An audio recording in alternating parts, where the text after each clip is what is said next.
नमस्कार, आप देख रहे हैं बीएस न्यूज नेटवर्क और मैं हूं आपके साथ बाल मुकुंद सिंह। आज हमारी टीम अब पहुंची है लखनादौन तहसील के आधे गांव में, जहां यह क्षेत्र काल भैरव की नगरी के नाम से प्रख्यात है, जिसे छोटी काशी भी कहा जाता है। यह जो मंदिर है, जो आधे गांव की कड़ी है, करीब 2000 वर्ष पुरानी बताई जाती है। 18वीं शताब्दी में यहाँ का इस गढ़ी का निर्माण हुआ था, जहाँ पर काल भैरव बाबा का मंदिर है, जिनके साथ बटुक भैरव जी भी, नामदेव महाराज भी यहाँ पर स्थापित हैं। तो वहीं इस मंदिर के पीछे एक श्यामलता वृक्ष है, जो अद्भुत होता है और जो भारत देश में करीब 2 ही जगह पाया जाता है। फिलहाल चुनावी समय है, चुनावी माहौल है, क्या कुछ यहाँ के चुनावी मुद्दे हैं, इन सब विषयों पर चर्चा करेंगे। और आज हमारे साथ वो लोग मौजूद हैं जो लगातार कई सालों से वरिष्ठ तौर पर संवाददाता हैं और जो लोगों की समस्याओं को सामने लाते रहे हैं। कैमरे के पीछे रहकर खुद कैमरे के पीछे रहते हैं, लेकिन लोगों की समस्याओं को शासन प्रशासन तक पहुंचाते हैं। आज वो सारी शख्सियत इस क्षेत्र की हमारे साथ हमारे बीएस न्यूज नेटवर्क की टीवी स्क्रीन पर देखेंगे आप लोग। उनसे हम जानेंगे कि यहाँ का सियासी समीकरण क्या है, क्या चुनावी मुद्दे हैं, कितने वादे पूरे हुए हैं और कितने अभी अधूरे हैं, और वर्तमान में क्या यहाँ का समीकरण देख पाते हैं। हमारे साथ यहाँ पर मौजूद हैं सोमनाथ नेमा जी, राजुल नेमा जी हैं और संजय नेमा जी हैं, सतीश पटवा जी हैं और हमारे साथ हैं राकेश जी, जो लगातार इस क्षेत्र में लोगों की समस्याओं को सामने लाकर शासन प्रशासन तक पहुंचाते रहे हैं। फिलहाल चुनावी माहौल के इस चुनावी संग्राम में हम आप बात करेंगे क्या कुछ यहाँ की मूलभूत सुविधाएं रही हैं और क्या कुछ वो देख पाते हैं। जी, क्या कुछ यहाँ पर विगत 10 वर्षों से कांग्रेस के विधायक हैं, क्या कुछ मूलभूत सुविधाएं रही हैं और क्या कुछ अभी तक उपलब्ध नहीं? ठीक है। अभी कांग्रेस के विधायक हैं, काम भी अच्छा कर रहे हैं, सहज सरल हैं, लेकिन सरकार बीजेपी की है तो उनके हाथ भी कुछ बंधे हैं। जो कुछ सोच रहे हैं, कुछ करने की सोच रहे हैं, तो वो कर नहीं पा रहे। जैसे यहाँ की मूलभूत समस्या पानी की है, अब कहने को तो हम चांद पर पहुंच गए, लेकिन आधे गांव में 5-7 दिन में नल आ रहे हैं। ये भी एक कितनी बड़ी विरोधाभास की स्थिति है इतने बड़े गांव कस्बे में। तो पानी की मुख्य समस्या है। वरिष्ठ पत्रकार हैं आप, लगातार क्षेत्र के लोगों की समस्याओं को देखते आए हैं। आदिवासी बाहुल्य क्षेत्र है, आदिवासियों की जनसंख्या ज्यादा है यहाँ पर, क्या कुछ माहौल देख पा रहे हैं? माहौल कांग्रेस का है इस बार फिर, और फिर से मुझे पूरा विश्वास है कि श्री योगेंद्र सिंह बाबा जी फिर से चुनकर आएंगे। यहाँ पर वरिष्ठ पत्रकार का तो मानना है कि कांग्रेस के विधायक एक बार फिर चुनकर आएंगे। और भी हम यहाँ पर हमारे साथी पत्रकार हैं, उनसे जानेंगे कि क्या कुछ मूलभूत सुविधाएं की कमी रही है यहाँ पर। आधे गांव में कमी तो बहुत है। अपन आधे गांव क्षेत्र की बात करें तो यहाँ जैसे बांध बन जाए, घोषणाएं तो बहुत होती है, लेकिन उतने काम नहीं हो पाती। आधे गांव में लोकल की बात करें तो बहुत सी समस्याएं, पानी की समस्या है, आधे गांव में साफ सफाई की समस्याएं हैं, अन्य समस्याएं बहुत है। रोजगार की उतनी भी सुविधाएं नहीं है यहाँ आधे गांव में। यहाँ के लोग या स्वास्थ्य अपने ग्रामीण क्षेत्र में लोग पलायन करते हैं, बाहर जाते हैं अपने रोजी रोटी के लिए। वो ऐसी बहुत समस्या है। पार्टी कोई भी रहा, लेकिन इस और ध्यान किसी का नहीं जा रहा, अभी न कांग्रेस का न बीजेपी का। तो लगातार इस क्षेत्र में समस्याएं बहुत हैं, चाहे पानी की हो, चाहे पलायन की हो, चाहे रोजगार की हो। रोजगार के कारण लोग यहाँ के पलायन कर रहे हैं। हमारे साथ वरिष्ठ संवाददाता है, दैनिक भास्कर से जानेंगे उनसे कि क्या कुछ यहाँ की सुविधाएं देख पाते। क्षेत्र की जन समस्याएं, क्षेत्र की जन समस्या यही है, यहाँ पे पानी की मुख्यतः समस्या है। मैं बार बार नेता लोग आश्वासन तो देते हैं कि हल करेंगे, लेकिन 5-7 दिन में नल आते हैं, तो बहुत बड़ी समस्या है लोगों के साथ। किसान कृषि प्रधान ये क्षेत्र माना जाता है, ज्यादा कृषि है। गर्मी के दिनों में देखते हैं या किसान सिंचित के लिए अभी बीच में देखा भी बनाने की मांग कर रहे हैं। यहाँ पे 3 या 4 बांध बनाने के लिए मांग लगभग 20 साल से ऊपर हो गए, 30 साल हो गए मांग बनाने के लिए मांग की जा रही है, लेकिन अभी तक एक भी बांध नहीं बना है। यदि बांध बन जाए तो यहाँ का जल स्तर बढ़ जाएगा, जिससे किसानों की समस्याएं भी थोड़ी बहुत पानी को लेकर हल होंगी। किसानों के साथ साथ लोगों की भी समस्याएं हल होंगी। तो स्वाभाविक सी बात है, किसान सिंचित क्षेत्र चाहता है और पानी की समस्याएं बहुत ज्यादा है। और भी जानेंगे कि युवा पत्रकार पत्रकार के साथ साथ हमारे साथ के साथी पत्रकार हैं, उनसे जानेंगे कि युवाओं के लिए क्या युवाओं के लिए वर्तमान में तो अभी जैसे हमारे क्षेत्र में लगभग यहाँ से 30-40 किलोमीटर आसपास क्षेत्र, चूंकि आधे गांव जो है लगभग 80-90 ग्रामों का एक केंद्र बिंदु है, किंतु यहाँ पर शिक्षा की उचित व्यवस्था नहीं है। सिर्फ यहाँ पर हायर सेकेंडरी स्कूल है। कॉलेज के लिए लोगों को लखनऊ या यहाँ से छपारा तक जाना पड़ता है, जिससे बहुत सी बच्चियां, जो देहाती क्षेत्र है, ग्रामीण क्षेत्र है, तो बहुत सी बच्चियां शिक्षा से इस कारण भी वंचित रह जाती हैं।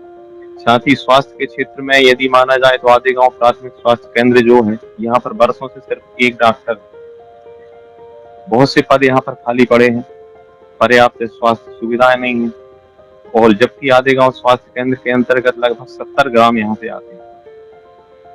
कई बार बड़ा क्षेत्र है। विधायक योगेंद्र सिंह बाबा रहे, क्या कुछ उनकी उपलब्धि यहाँ के लोगों के लिए रही है? क्या कुछ आप अपने पत्रकार की दृष्टिकोण से देख पाते हैं? विधायक जी लगभग 10 वर्षों से लखनऊ में विधायक है, और चूंकि माना जाता है कि लखनऊ विधानसभा जो आदिवासी बाहुल्य है और यह शुरू से ही कांग्रेस का गढ़ रहा है, किंतु सुविधाओं के नाम पर आज तक यहाँ पर ऐसी कोई व्यवस्थाएं नहीं की गई हैं। विधायक द्वारा काम तो किए गए हैं, यह बात कोई झुठला नहीं सकता कि योगेंद्र सिंह बाबा जो है वह एक सहज प्रत्याशी है। कोई भी व्यक्ति किसी भी पार्टी का उनसे किसी भी समय मिल सकता है, लेकिन जो काम यहाँ पर होना चाहिए वो अपने कार्यकाल में नहीं कर पाए। अभी बहुत सी उनके ही घोषणा की हुई 2-3, अभी पिछली बार 2015 में यहाँ पर हमारे यहाँ शंकराचार्य जी आए थे। इसी मंदिर गढ़ी के पीछे शंकराचार्य गार्डन बनना था, 5 लाख रुपए की राशि से, विधायक निधि से, जो जिसकी घोषणा हुई थी वो अभी तक नहीं बन पाया। आधे गांव में अभी कुछ वर्षों पूर्व जब थाना स्वीकृत हुआ था, नवीन थाना बना था, उस समय भी एक पोस्टमार्टम के लिए एक कक्ष की घोषणा माननीय विधायक महोदय द्वारा की गई थी, जो घोषणा करने के बाद भी वह भूल चुके हैं। अभी एक 20 लाख रुपए की लागत से एक मंगल भवन, सामुदायिक भवन बना था, उसका कार्य भी अभी अधूरा पड़ा है। कुछ राशि न करने के कारण वह पूर्ण नहीं हो पाया है, जिसका उपयोग पूर्णतः लोग नहीं कर पा रहे हैं। मैं फिर आऊंगा आपके पास। लगातार हम देख रहे हैं कि घोषणाएं विधायक जी के द्वारा तो की गई है, लेकिन अभी तक उन पर अमल नहीं किया गया है। क्या कुछ देख पाते सतीश जी? जैसा कि मैं बता दूं आपको कि लखनऊ जो क्षेत्र है जिसमें ये आधे गांव आता है, जहाँ मूलभूत सुविधाएं तो बहुत ही कम है। वैसे ही विधायक जी हैं 10 वर्षों से, बाकी सहज, और जैसे भाई ने बताया कि सहज हैं, बहुत जो भी चाहे मिल सकता है, पर काम के नाम पर थोड़ा कहीं ना कहीं चूक है। लोगों को मूलभूत सुविधाओं की ज्यादा आवश्यकता होती है। किन दृष्टिकोण आप लगातार रिपोर्टिंग करते आते हैं, क्या समस्याएं देखते हैं? समस्या आधे गांव में यही है कि पानी की समस्या तो बहुत जटिल है।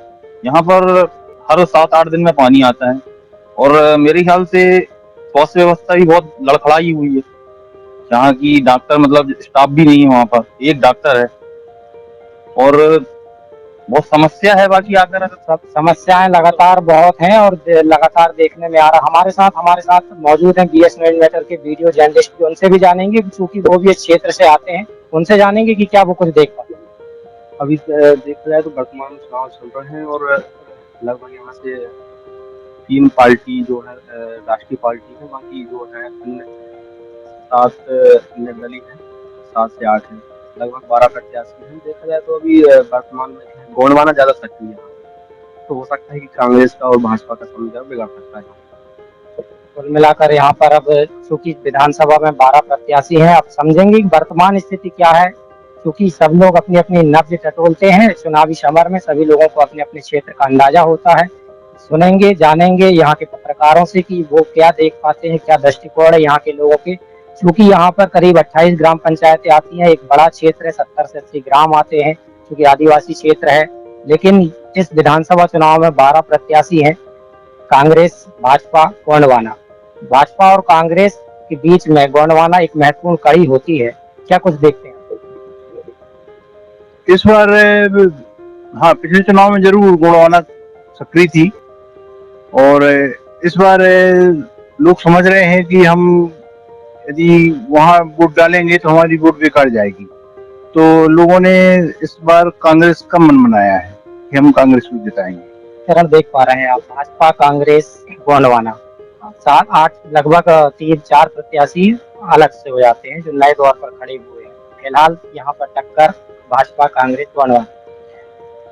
गढ़ तो कांग्रेस का ही रहा है, और यदि गोंडवाना यदि सक्रिय होती है तो समीकरण कुछ बिगड़ सकता है। उसके बावजूद ये कहना पड़ेगा कि संभवतः कांग्रेस इस क्षेत्र से फिर कांग्रेस का ही लग रहा है। बाकी जैसा कि पिछले विधानसभा चुनाव की बात करें, भाजपा को करीब यहाँ पर 70,000 वोटें मिली थी इस लखनऊ विधानसभा में। कांग्रेस को 82,000 वोटें प्राप्त हुई थी और गोंडवाना एक महत्वपूर्ण कड़ी साबित हो गई थी जो 40,000 के समथिंग पहुंची थी। इस वर्ष के क्या समीकरण थे? देखिए, यह तो सर्वविदित होता है कि भाजपा का जो वोटर है वो लगभग फिक्स वोटर है। यहाँ पर क्या है, आदिवासी बाहुल है, तो यहाँ पूरा समीकरण केंद्रित होता है गोंडवाना। यदि गोंडवाना के अच्छा प्रत्याशी है और अच्छे मत हासिल करता है तो उसमें बीजेपी के भाजपा के चांस रहते हैं भाजपा का विधायक बनने के। और यदि गोंडवाना निष्क्रिय रहा, यदि कम वोट गोंडवाना को मिलती है, तो यह कहना गलत नहीं है कि कांग्रेस का विधायक फिर से यहाँ पर आएगा। इसी कारण से कई दशकों से यहाँ पर कांग्रेस का गढ़ लखनऊ विधानसभा बनी हुई है। ये कांग्रेस का गढ़ है लखनऊ। विगत 10 वर्षों से कांग्रेस के विधायक हैं और उसके पहले भी मात्र दो बार यहाँ से भाजपा के विधायक चुने गए हैं। फिलहाल 2023 चुनाव चल रहे हैं, क्या कुछ देख पा रहे हैं? गोंडवाना कितनी सक्रिय नजर? इस बार तो गोंडवाना की सक्रियता थोड़ी कम दिख रही है क्षेत्र में, भले ही वो अंदरूनी जैसा भी हो उनका, लेकिन जो पिछली बार जो सक्रिय थे गोंडवाना, इस बार तो कम समझ में नहीं आ रही ज्यादा। लेकिन जो बीजेपी के जो कार्यकर्ता हैं या बीजेपी के जो लोग हैं वो तो पक्के ही रहते हैं, वो तो बदलते नहीं, ऐसा अपने को अनुभव है अपना। उसके बाद लेकिन जो कांग्रेस का अगर गोंडवाना अगर निष्क्रिय हुई तो उसका फायदा कांग्रेस को जरूर मिलेगा। क्षेत्र बड़ा है सतीश जी, क्या कुछ आदिवासी क्षेत्र है, क्या कुछ मानते हैं?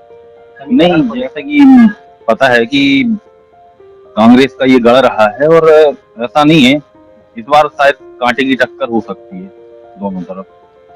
संभवतः लगातार अनुमान लगाया जा रहा है इस क्षेत्र में कांटे की टक्कर हो सकती है। हमारे साथ और हमारे रिपोर्टिंग करते हैं, लगातार देखते हैं, क्या लगता है? अगर माहौल देखा जाए तो युवाओं का ज्यादा जोश है अभी तो, लेकिन युवाओं के लिए यहाँ पे ऐसा कोई विशेष है नहीं, तो मेरे को ऐसा नहीं लगता कि इस बार कांग्रेस को ज्यादा वोट पड़े। लगातार ये सब लोग थे जो आदिगांव क्षेत्र के स्थानीय पत्रकार हैं, वरिष्ठ पत्रकार साथी हैं, लगातार कई सालों से पत्रकारिता कर लोगों की समस्याओं को सामने लाते हैं और आज हमारे चुनावी संग्राम में शामिल हुए हैं, जो अपनी चुनावी समीकरण बता रहे थे। फिलहाल देखना होगा, ये तो जनता का मत होगा कि वो 17 नवंबर को किसे अपना प्रत्याशी चुनती है। उसके परिणाम 3 दिसंबर को घोषित होंगे, तब पता चलेगा कि जनता का आशीर्वाद किन्हें उन्हें मिल पा रहा है। फिलहाल हमें दीजिए इजाजत और हमारे इस BS न्यूज नेटवर्क को आप लगातार सक्रिय होकर देखते रहें और हमारे चैनल को सब्सक्राइब जरूर करें, जिससे हमारा हौसला बढ़ता रहे। बालमुकुंद सिंह, सिवनी, लखनऊ।